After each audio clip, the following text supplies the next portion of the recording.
कति धेरै हात चलाएको हैन यो त पक्कै रत्नपार्कमा भेटिन्छ होला भन्ने खालको कमेन्ट्सहरू जुन बेला त म युकेमा थिएँ मलाई थाहा पनि थिएन अब रत्नपार्कको सिग्निफिकेन्स के थियो भनेर फाइन हैन एसिमिलेट हामी सबै अरू जस्तो हुन खोज्छौँ नि त what I tell myself is I need to respect myself हो मैले त फ्रीमा पाएँ गएँ हैन अनि त्यसपछि अब सायद मैले फ्रीमा पाएर गएर उहाँले सोच्नुभयो होला मैले पनि राम्रो लेखिदिन्छु भनेर तर मैले राम्रो लेखिदिएको थिएन अनि उहाँहरूले पनि मलाई कल गरेर त्यति बेला पुगे पछाडि चाहिँ यति नै हो अब अरू केही छ कि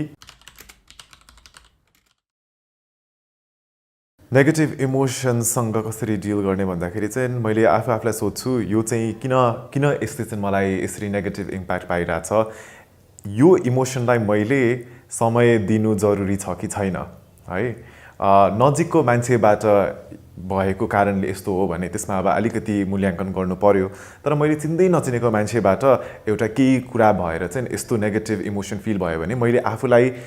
के भन्न कि what I tell myself is I need to respect myself because एउटा नेगेटिभ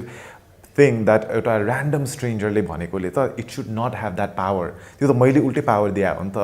अनि so I need to think about that तर इफ इट्स समबडी फ्रम एउटा क्लोज कनेक्सनको फ्यामिली ओर फ्रेन्ड्सहरूबाट केही भएर एउटा नेगेटिभ इमोसन आयो भने चाहिँ त्यसमा चाहिँ म अवश्य एकछिन बसेर चाहिँ सोच्नुपर्ने हुन्छ अनि त्यसलाई चाहिँ how do I deal with this भनेर म 15-16 वर्षको उमेरदेखि नै सोसियल मिडिया चलाउँदै आएको हो होइन यो चाहिँ लगभग 2008-9 को समयमा त्यति बेला मैले ब्लग चलाउँथेँ धेरै कुराहरू लेख्थेँ है युट्युब पनि गर्थेँ बिस्तारै तर lexlimbu.com मा अनि पछि युट्युब गर्दै जाँदाखेरि चाहिँ मैले के पाएँ भने चाहिँ मान्छेहरूले चाहिँ मैले कुरा गरेको सब्जेक्ट ओर विषयमा क्रिटिसाइज नगरिकन म मान्छेमाथि क्रिटिसाइज गरेको चाहिँ मैले त्यो धेरै पाएँ अनि त्यसले चाहिँ त्यो समयमा मलाई पक्का त्यो एउटा मैले कन्फ्रन्ट गरेका थिएन धेरै कुराहरू तर मान्छेहरूको अरू सोचाइ हैन यो भाइ त कस्तो छक्का जस्तो बोल्दो रहेछ हिजरा जस्तो रहेछ कति धेरै हात चलाएको हैन यो त पक्कै रत्नपार्कमा भेटिन्छ होला भन्ने खालको कमेन्ट्सहरू जुन बेला त म युकेमा थिएँ मलाई थाहा पनि थिएन अब रत्नपार्कको सिग्निफिकेन्स के थियो भनेर अनि त्यो गर्दाखेरि एज अ यङ पर्सन जसले चाहिँ आफू को हो आफूलाई के मनपर्छ भनेर त्यो आफ्नै समयमा म आउन नपाए अरूहरूको टिप्पणीहरू सुन्दाखेरि अभियसली त्यसले मलाई अफेक्ट गर्थ्यो हैन गर्थ्यो तर अर्को चाहिँ हो म यङ एजमा नै I decided and chose to create content हैन तर बिकज मलाई त्यसले अफेक्ट गरेको हिसाबले नै मेरो दिदीले चाहिँ के भन्नुभएको थियो भने हेर तँलाई अहिले नै यस्तो गाह्रो हुन्छ भने you have to make a decision quickly because all of these people are strangers तर if you want to be good at this then you have to continue तर कन्टिन्यू गर्ने हो भने चाहिँ you have to accept that यस्तो कुरा आउँछ तर how you deal with it is down to you and 14-15 वर्षमा नै त्यो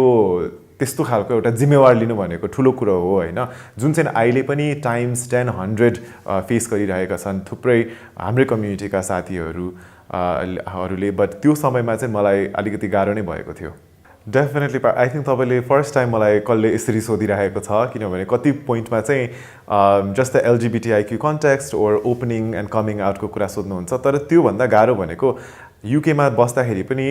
ब्रुनाईमा हामी धेरै नेपाली समुदाय नेपाली कम्युनिटीको बिचमै र नेपाली बच्चाहरूको लागि नै खोलेको स्कुलमा हामी पढ्यौँ सजिलो थियो हैन भाषा मिल्यो सबै इत्यादि हामी हाम्रै एउटा संसारमा थियौँ नेपालीहरू तर युके गए पछाडि अनि युकेको मेरो 2000 देखिको बसाइदेखि 2023 सम्ममा कति धेरै स्कुल फेरियो बिकज बाबा आर्मीमा हुनुहुन्थ्यो अनि लगभग 12 देखि 18 महिनामा बेस चेन्ज भइबस्थ्यो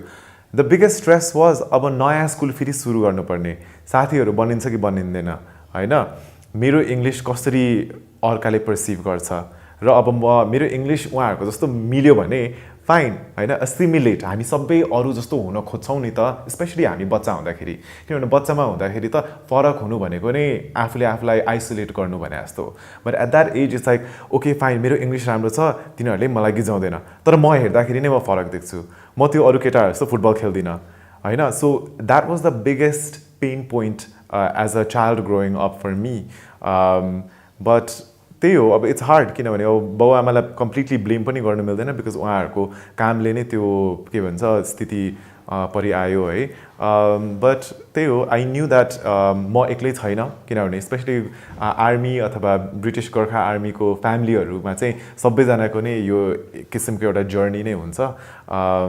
बट त्यस्तै चाहिँ मलाई के फोर्स गरायो भने चाहिँ सानै उमेरदेखि I had to be clever, I had to think. म एउटा नयाँ ठाउँमा गए पछाडि सुरुमा फर्स्ट फ्यु डेजमा चाहिँ साथी चाहिँ कस्तो मान्छेलाई बनाउनुपर्छ,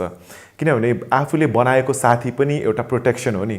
होइन। अब म त्यस्तो कुल किड सबै अब यु नो एथलेटिक स्पोर्टी छैन भने पनि तर म कसरी त्यो स्पोर्टी मान्छेहरूसँग साथी भयो भने I know for a fact that suddenly स्कुलमा I am not gonna be an easy target होइन। And I think that's a lot of thinking that you have to do as a young person because you know स्कुलमा children can be very very horrible and mean,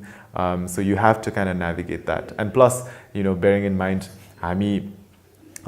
you know Nepali भएको हिसाबमा अब कति ठाउँमा त स्कुलभरि non white face भनेको नै 3-4 मात्र मान्छे मात्र हुन्थ्यो होइन। अनि so it's like how do you go and make sure that you establish a safe space for yourself and find good people. यस्तो सुरुमा अब त्यहाँ जाने बित्तिकै फर्स्ट डेमा चाहिँ you have to assess cool किड्सहरू कहाँ छ, where do they hang out होइन, what do they do during the weekends, because you want be part of the conversation, you don't want be left behind होइन। अनि so त्यसरी नै त्यो सोच्नु पर्थ्यो। अनि त्यहाँदेखि अनि कोसँग हिँड्दाखेरि अलिकति ठिक हुन्छ त्यो। And I think at the end of the day म सानै उमेर 12, 13, 14, 15 वर्षको स्पेसली 14, 15 वर्षको उमेरमा यो कुराहरू धेरै अझै इम्पोर्टेन्ट फिल हुन जान्छ होइन। अनि म चाहिँ I was definitely those people that को मान्छेहरू चाहिँ एक्लै भएर पनि ब्याडास हुनसक्छ होला, तर म चाहिँ डेफिनेटली त्यो ब्याडास ग्रुप खोज्थेँ होइन, because that was my way of you know नेभिगेटिङ त्यो स्कुलको लाइफ।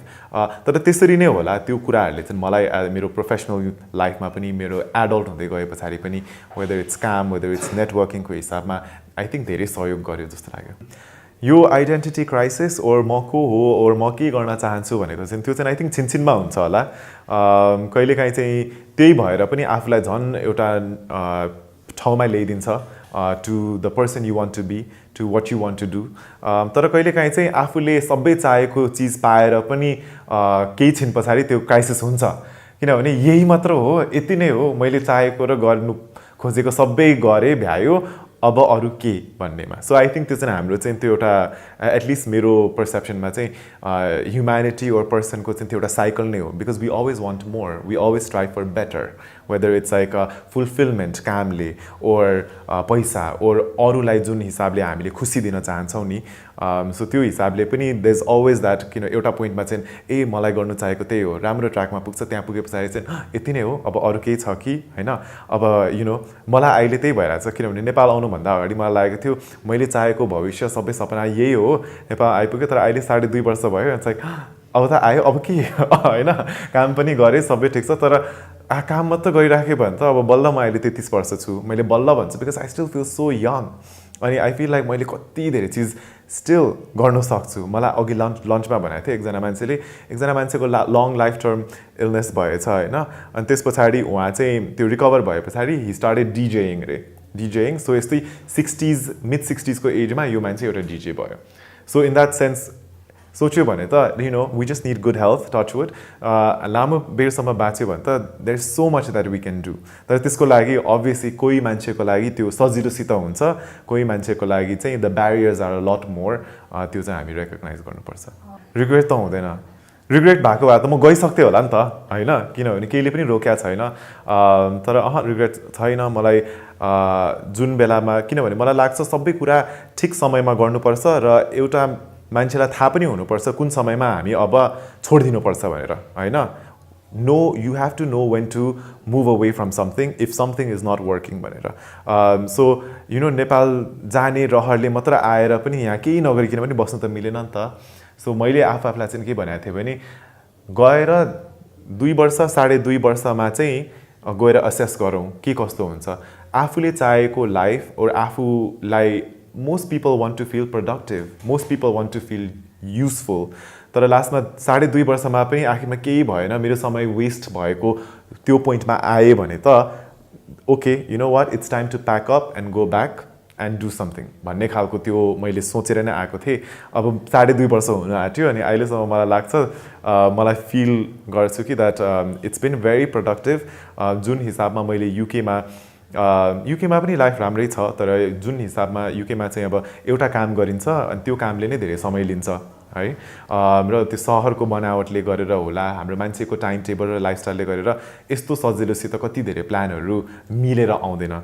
तर यहाँको नेपालको र साउथ एसियन कल्चरमा पनि आई थिङ्क हामीहरू भनेको कहिलेकाहीँ स्पन्टेनियस पनि छौँ हामी लास्ट मिनट पनि छौँ तर त्यो लास्ट मिनटले नै हामी स्पन्टेनियस हुन्छौँ अनि कहिलेकाहीँ चाहिँ नसोच्ने तरिकाले काम मिलेर आउँछ नि अनि यो एनर्जी र यस्तो तरिकाले काम गर्ने चाहिँ मेरो लागि नयाँ चिज हो किनभने लामो बेर म युकेमै थिएँ सो कति धेरै डिफ्रेन्ट कुराले चाहिँ मलाई नेपालमा मैले इन्जोय गरिरहेको छु अनि यो अहिलेको कन्टेक्स्टमा चाहिँ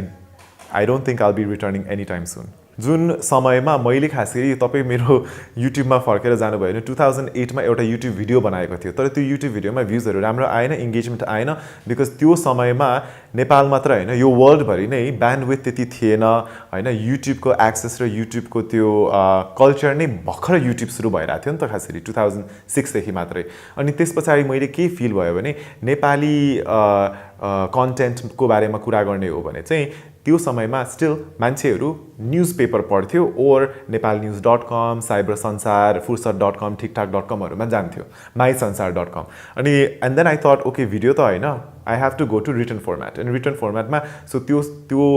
टाइमको अडियन्सको निड बुझेर नै ब्लग सुरु गरे हो तर मैले के चाहिँ गरिनँ भने चाहिँ जुन बेलामा चाहिँ अडियन्स चाहिँ उहाँहरू चाहिँ अब भिडियो कन्टेन्टतिर लाग्नुभयो म गइनँ है बिकज अब अभियसली आफ्नै अरू कामहरू थियो पढ्नुपर्ने थियो भिडियो कन्टेन्टले चाहिँ झन् रिसोर्सेस चाहिन्छ जुन हिसाबमा रिसोर्सेस यत्तिकै ल्याउन सकिँदैन बिकज स्टुडेन्ट हुँदाखेरि के हुन्छ समय हुन्छ तर पैसा हुँदैन होइन अनि सो त्यस्तै चाहिँ म पछाडि पऱ्यो अनि म एक किसिम एकरो भएर स्टिल भिडियो के भन्छ ब्लगहरू कन्टेन्ट लेख्छु भन्दाखेरि पनि जुन तरिकाले पहिला एउटा ब्लग पोस्ट चाहिँ हजारौँ भ्युज पाउँथ्यो होइन 30-40वटा कमेन्ट पाउँथ्यो भने अहिलेको समयमा त्यो पाउन यति गाह्रो होइन यति गाह्रो and that is really sad अनि त्यो समयमा चाहिँ मलाई स्पेसली 2017-18मा चाहिँ I felt okay you know time has passed अब what do I do because for me as a person I enjoyed reading I enjoyed writing अनि त्यस पछाडि मैले अलिकति त्यो मेरो साइडबाट पनि कन्टेन्टहरू कम हुँदै गयो अहिले चाहिँ आफ्टर कोभिडले मलाई धेरै सोच्ने टाइम दियो रिफ्लेक्ट गर्ने टाइम दियो and for me what I thought was okay you know what पहिला मैले अरूको बारेमा लेख्थेँ होला चलचित्रले यस्तो गर्यो यो नायिकाले यस्तो भयो इत्यादि होइन गानाहरूको बारेमा and then I thought after COVID I am gonna start writing for myself होइन सो अलिकति आफ्नै पर्सनल जर्नलिङ जस्तो खालको हिसाबले म लेख्छु सो त्यसमा चाहिँ फर्केर हेर्दाखेरि पनि मलाई थाहा हुन्छ त्यो पोइन्टमा चाहिँ म त्यो सोचिरहेको थिएँ भनेर सो आफूले आफ्नो एक्सपेक्टेसन म्यानेज गर्नु पऱ्यो and also accept that you know it was my decision not to go to visual content नि त तर you do have that sense of okay what is even the point anymore भन्ने खालको पनि feel हुन्छ अनि I mean I tell you एउटा story म नेपाल फर्केर आए पछाडि एकजना साथीले भन्यो यो उहाँले राम्रैसित भन्नुभएको होला होइन तर त्यहाँ 2जना साथी थियो है आजभोलि त ब्लग भनेको त यस्तो पुरानो चिजहरू हो तिमीले आफूलाई ब्लगर नै भनेर चिनाउँछौ कि भन्ने because people don't even know what a blog is भनेर भन्नुभयो क्या अनि त्यहाँदेखि मैले आन्सर गर्नुभन्दा अगाडि बाइ द वे यो कुराहरू चाहिँ मैले सबै सोचिसकेका थिएँ किनभने मान्छेहरूले सोधिबस्छ नि तपाईँलाई के डेजिग्नेसन भनेर and I am always proud to call myself a blogger because मलाई त्यो कुराले चिनाएको हो नि त सो अहिले पनि आखिरमा मलाई रिटन कन्टेन्ट नै मनपर्छ अनि सो त्यो हिसाबले you know blog is what connected me to people so उहाँहरूले मेरै ब्लग नपढे पनि I will forever use this भन्ने त्यसमा चाहिँ म खुसी ढुक्क छु but then at that point चाहिँ त्यो साथीले त्यो भन्यो मैले जवाफ दिनुभन्दा अगाडि मेरो अर्को साथीले भन्यो listen he was a blogger then and he's a blogger now regardless of people reading the content or not or where the trend is भन्नुभयो होइन अनि so I thought that was quite interesting and I said okay we don't have to get so you know defensive about this because at the end of the day you know यो title भनेको त घरिघरि change हुन्छ है अनि and I think as a human being we probably have so much opportunities to have so many different designation तर मैले चाहिँ अल्टिमेटली त्यो ब्लगको कारणले नै धेरै चिज मेरो लागि अवसर ओपन भयो त्यही भएर त्यो राख्छु एन्ड इट्स ग्रेट समराइज गर्दाखेरि चाहिँ it's great to see that अहिले visual content even written content पनि केही कन्टेक्स्टमा होइन कहाँ पुगिरहेको छ। अब युट्युब चलाएर रिल्सहरू क्रिएट गरेर एक दिन पैसा कमाउँछु भन्ने त त्यो ब्याक इन द डेज 2009-10मा त त्यो सोच्ने पोसिबल नै थिएन क्या। तर अहिले अनि त्यो सोच्ने पोसिबल थिएन। बरु त्यति बेलाको प्रब्लम चाहिँ के थियो भने नाम कमिरहेको थियो, मान्छेले चिन्छ ओ फल्नाको छोरा त होइन, ए तपाईँ भनेर होइन, यो भाइ भनेर चिन्थ्यो, तर पैसा चाहिँ हुँदैन थियो क्या। And I think that was the biggest stress, like how do I monetize this. अनि सोध्ने मान्छे पनि थिएन त्यति बेला, बिकज अब यहाँ भएको भए सायद मैले एउटा कम्युनिटी बनाउन सक्थेँ होला नजिकको मान्छे। युकेमा हुँदाखेरि एउटा नेपाली भएको हिसाबले चाहिँ अब नेपाली कन्टेन्ट क्रिएटर्सहरू, नेपाली राइटर्सहरू नै हामी सबै छरपस्टिया हुन्थ्यो नि त डायस्पोरामा भए पछाडि होइन। अनि सो त्यो गर्दाखेरि मेरो मेन च्यालेन्ज भनेको त्यो थियो। बाहिरबाट मान्छेले देख्दाखेरि ए उसले त यस्तो लेख्न थाल्यो, तर at the end of the day हामी सबैजनाले एकअर्कालाई सहयोग गरेर उहाँहरूको बारेमा लेखिन्थ्यो इत्यादि। तर त्यो पैसाको त्यो एक्सचेन्ज नहुँदाखेरि त यु स्टिल ह्याड टु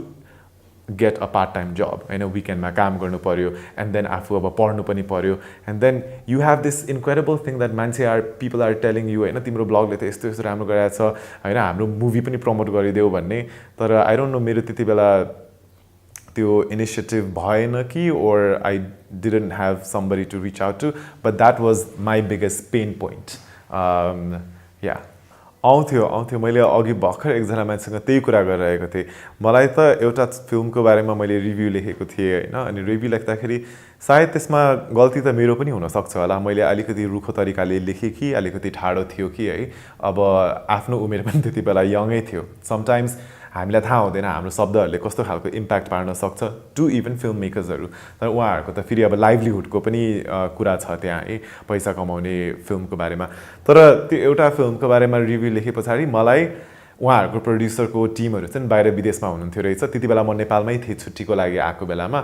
त्यहाँबाट कहाँबाट उहाँहरूले मेरो नम्बर पाएर फोन गरेर यस्तो सटल तरिकाले इट्स प्रिटी मच लाइक मलाई थ्रेट गर्नुभयो होइन, यो चाहिँ निकाल्नै पर्छ भन्ने खालको हिसाबले त्यस्तो पनि भएको। अनि उहाँहरू त मैले चिनेको थिएन। एकपल्ट चाहिँ अर्को चाहिँ एउटा चिनेकै दाइको एउटा कार्यक्रमको बारेमा मैले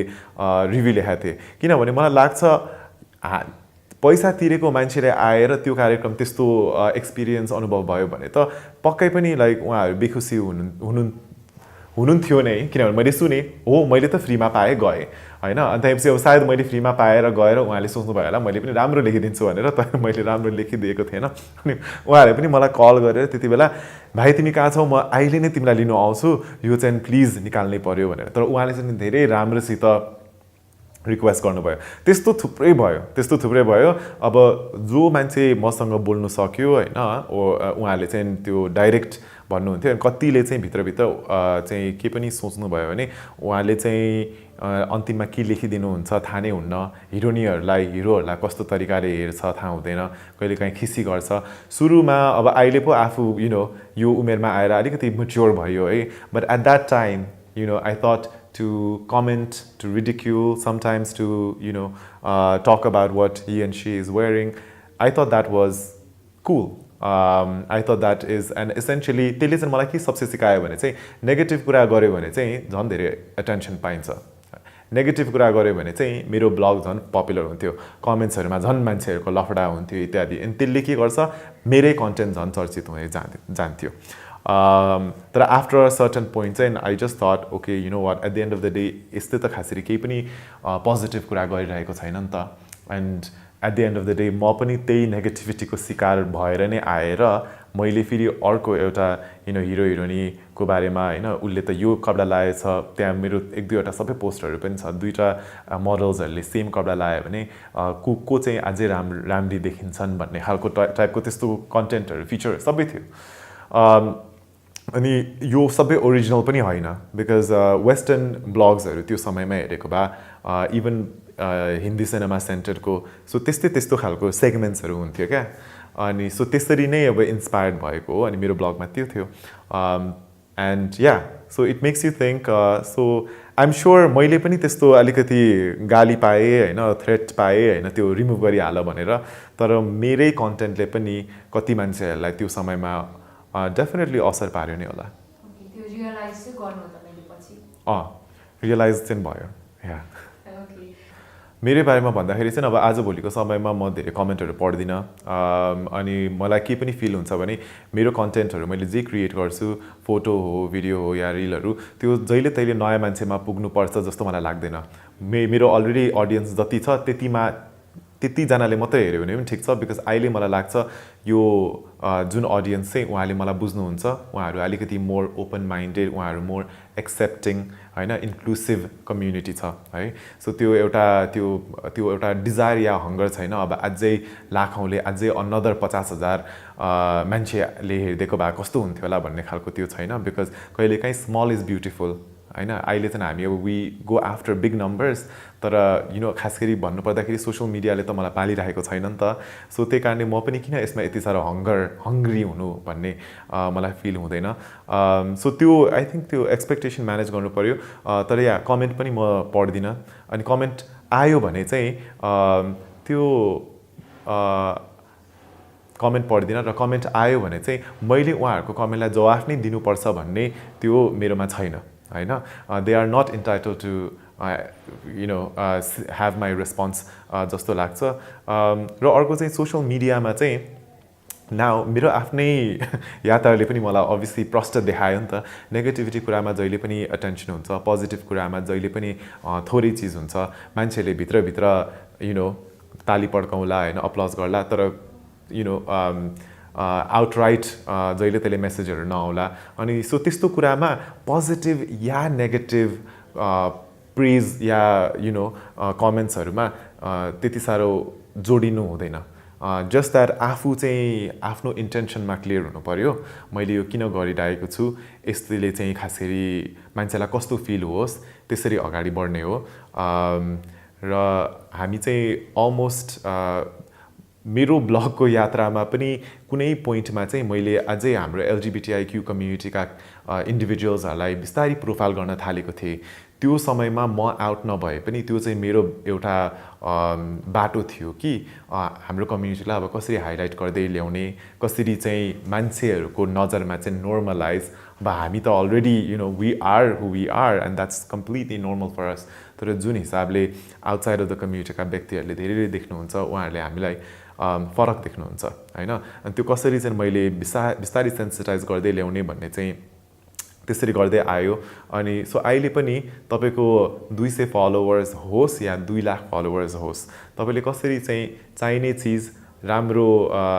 स्पटलाइट पाउनुपर्ने कन्टेन्ट व्यक्ति इस्युजहरूलाई चाहिँ प्रोफाइल गर्न सक्नुहुन्छ त्यसरी बढाउनुपर्छ सो फर मी सोसियल मिडियामा चाहिँ I always ask people if there is anything मैले तपाईँहरूको लागि गर्नु सक्छु सेयर गरिदिन सक्छु भने केही कज क्याम्पेनहरू छ भने प्लिज पठाउनुहोस् अहिलेको टाइममा मान्छेहरूले सोसियल मिडियाबाट पनि राम्रोसित पैसा कमाइरहेको हुन्छ अनि कहिलेकाहीँ चाहिँ यो पैसाको कुराले पनि अड्काइदिन्छ क्या अप्रोच गर्नको लागि तर that's why I now actively say this is a space where I want to highlight all the good things as well and good things attract good things है सो कहिलेकाहीँ राम्रो इभेन्ट राम्रो इनिसिएटिभहरू गऱ्यो भने त्यसरी नै अर्को मान्छेलाई पनि फिल हुन्छ यहाँ चाहिँ यस्तो यस्तो कुराहरू उहाँले गर्नु हुँदो रहेछ भन्ने खालको अनि एन्ड आई थिङ्क त्यस्तै ultimately it makes you feel good होइन it gives you that reassurance and when we feel good that's when we feel powerful and we feel that what no one can say anything to us because I already love myself and I'm not looking for anything from anybody else. भन्नुपर्ने चाहिँ के थियो भने तपाईँहरूलाई धेरै धेरै बधाई दिन चाहन्छु कुराकानी सुरु गर्नुभएकोमा सबसे ठुलो कुरो भनेको नै सुरु गर्नु हो त्यसको लागि पनि धेरै करेज चाहिन्छ अनि कन्टिन्यू गर्नु झन् गाह्रो कुरा हो होइन कन्टिन्यू गर्नु झन् गाह्रो कुरा हो बट आई होप त्यो जसरी हामी अगाडि बढिन्छ नि बिकज रोक्ने बाटो हुनसक्छ तर फर्किने बाटो हुँदैन होइन सो त्यही कारणले please continue and whoever is this thing as well तपाईँहरूले यो भिडियोहरू हेरिराख्नु भएको छ भने तपाईँहरूले तपाईँहरूकै लाइफमा जुनै पोइन्टमा भए पनि केही न केही गर्नुहोस् होइन think about all the things that you love किनभने हाम्रो लाइफमा सबैजनाको केही न केही चिज हुन्छ होला द्याट हामीलाई इम्प्रुभ गर्न चाहिरहेछ अरू केही न केहीले चाहिँ हामीलाई अलिकति अड्काइरहेछ त्यसमा हामी फोकस गर्न थाल्यो भने नि त्यो कुरा चाहिने भन्दा बेसी र चाहिने भन्दा ठुलो हुन जान्छ तर कहिलेकाहीँ चाहिँ त्यहाँबाट एक स्टेप फरक अगाडि बढेर think about all the 5 things that you love and try to spend more time in it and then get better at it I think that's the solution things that you love let it drive you forward अनि बिस्तारै त्यो जे कुराले आफूलाई अड्काइरहेछ नि त्यसलाई हेर्ने नजर पनि कहिलेकाहीँ चेन्ज हुन्छ as your perception with things change as well so त्यही हो so I think mind is a crazy thing, and I'm so glad that us human beings have the ability to think and process things. But equally, if sometimes we go down through a black hole, it can be very detrimental to us. So we need to consistently exercise that. र ideas भनेको कहिलेकाहीँ एक्लै feel लाग्छ कि that मेरो idea दामी छ भनेर, तर it's important to share. Just like अब दुःख सुख सेयर गरे जस्तो आइडिया पनि सेयर गर्दै जानुहोस् अगाडि बढ्नुहोस् है and that's all I will say. Keep engaging, keep creating, keep connecting.